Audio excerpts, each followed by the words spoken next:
All right. So last time I was with you, we talked about Joshua Franco. Yeah. Now, how exciting was that? Now he's a world champ. You know, that's really exciting. That's really good news for the team and especially for him. You know, that's a dream come true for him. Every fighter's dream is to become world champ. You know, and he had a tough fight in front of him. He fought this kid from Australia who was undefeated, world champ. I think his last name was Maloney.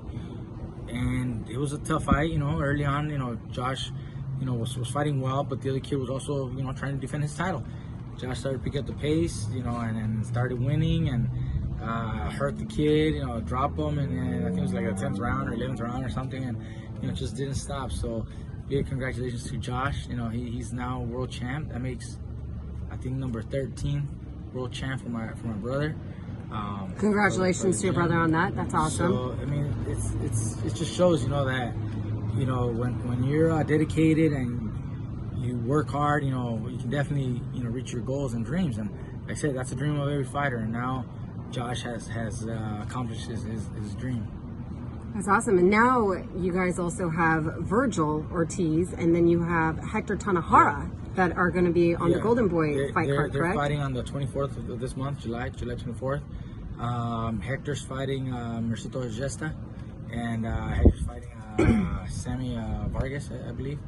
I mean, those are great matchups. That's a good step up for Hector as well. Hector, you know, stepping up against Mercito, who's very experienced, has fought some of the best in the division.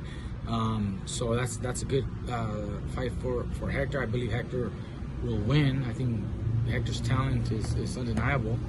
He's got great skills. I spar with him all the time, and he's got great skills. With Virgil, I think Virgil is one of the top contenders, you know, in the welterweight division, and soon to be world champ. He's very strong, very dedicated kid. Trains harder than some, you know, including me sometimes. You know, he trains fucking hard. So I don't see him, you know, losing this fight. I see him win this fight by knockout, and like I said, he's gonna be challenging for a title very soon. Yeah, no, there's definitely a lot of excitement behind Virgil, and I see even now there's a growing excitement even for Hector Tanajara. Yeah. You know, especially from the camp. You guys have been speaking very highly of him. We had Jose Ramirez who also spoke very highly of him. He's developed. He's improved a lot, but most recently, like I said, now he's gaining a little more confidence in himself, and now he's actually showing that inside the ring. Whereas, you know, a few fights back, sometimes fighters like him or like me at a point, you still have that little bit of a doubt. You don't want to risk a little too much. You don't want to get caught with something dumb. But when you grow that confidence and you know that you're gonna beat the guy, or that you're better, that you believe in your talent, you believe in your skills, you know, then you can fight and perform a lot better. And that's what's happening with Hector. I told him a few fights ago, look, you just gotta get that confidence. You just gotta get that feeling that no one's gonna beat you. You have to believe in yourself. You gotta believe in your skills. And now I can see it. You know, I've seen him spar, and I mean, he's really got it. So that's what I'm talking about. The skills are not no one can deny the skills, but sometimes you also need a little more like faith, a little more confidence in yourself in order to really develop, really deliver, and that's where he's at. So I feel that he's gonna be world champ also. Awesome. And Jose Ramirez. We have Jose Ramirez who is hoping to get back in the ring in August with Postal. This is now the fight has been postponed twice. Three times now. I think it's coming up now. Hopefully, God willing, this time they'll make it in the ring. Yeah. We were talking to him a couple of weeks ago, whatever, and he was getting ready because they kept saying maybe July, now August. So I mean, he's always in training. He's always, you know, staying in shape because you never know when that call might come through and it's official, you know. But yeah, it's unfortunate that he has had two different dates that got postponed, you know, back in February and then May. Yeah, it was May. So I mean, it's hard times right now, you know, with this whole pandemic. It's very hard. So let's hope. We're hoping that he can get his date official and it's finalized, and he can get back in the ring. Because as a fighter, you want to fight. You want to be in the ring. You want to show everybody, you know, what you're capable of. And I mean, he's a unified world champion. You know, he wants to show everybody that there's still more to Jose than what you've seen. Even though he's already accomplished so much, you know. And I think it would be a good matchup for him. I think he wins. You know, I just got to get in the ring, man. Just got to get that date. What about what are your thoughts of him? You know, God willing, everything goes well with this fight. He moves up. No, he doesn't move up, but he fights Taylor. Look, I think that'd be a great fight, because you got a boxer, you got the brawler, you got Jose, the pressure fighter. That's always very intriguing to people. Who's the better fighter? Is the boxer a better fighter who can box and be intelligent, smart, and use the skills, speed, footwork, whatever?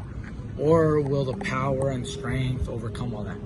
I truly believe Jose is one of the strongest fighters in the division. I think his power and his strength, his relentless aggression will overcome the skills, and I think that's the edge. I think I spar with Jose, and he is very strong. He's strong, pressure fighter, and the power, the pop behind his punch. Because there's some fighters that are just pressure fighters, but they don't really carry the pop. Jose does. And that's I think what's gonna help him if they get that fight done, because it seems like that's the plan, that's the goal, to unify both fighters and unify all 4 titles. So, become world champ. It's one goal. Then unify is another goal, and now to become undisputed, it will be tremendous for Jose and his career and his legacy. Well, what about again, God willing, and I say God willing, of course. I mean, I don't mean to be biased, but I know Jose now, and he's a really nice man, and I also think he's very talented. And there's been talks of him maybe wanting to, of course, step in the ring once he moves up in the division at 147 versus Crawford. Yeah, I just saw that recently, just a couple of days ago. I don't know how soon he wants to move up. I don't know if he's already planning on moving up in weight. I think he's probably gonna wait for a Taylor fight first. Oh, of course. No. Yeah. If the time is right and he feels that it's time to move up in weight class, I think he could definitely be a solid champion at 147 also. Because like I said, even at 140, he's big, he's strong, he's huge. So 147 ain't that big of a difference for a fighter like Jose.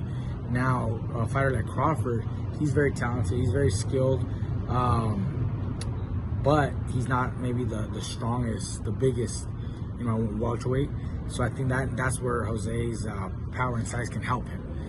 It wouldn't be an easy fight at all, because Crawford is a tremendous fighter, but Crawford hasn't fought anybody lately, with the skills and the caliber of Jose Ramirez.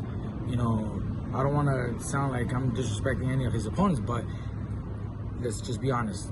The last opponents that Crawford has faced have not been in the category or in the caliber that Jose Ramirez has. So that's why I feel that Jose has a very good chance of doing, something great, because he is naturally big and strong, and fucking just, he's got that hunger. He's got that hunger. He's hungry for success. I'm not saying Crawford doesn't, but Crawford's not the strongest. He does have the skills, though. You got to respect him. He's got the skills. But he hasn't faced anybody lately, and he hasn't faced anybody like Jose. So I think that's where I would, lean towards Jose for a potential fight like that.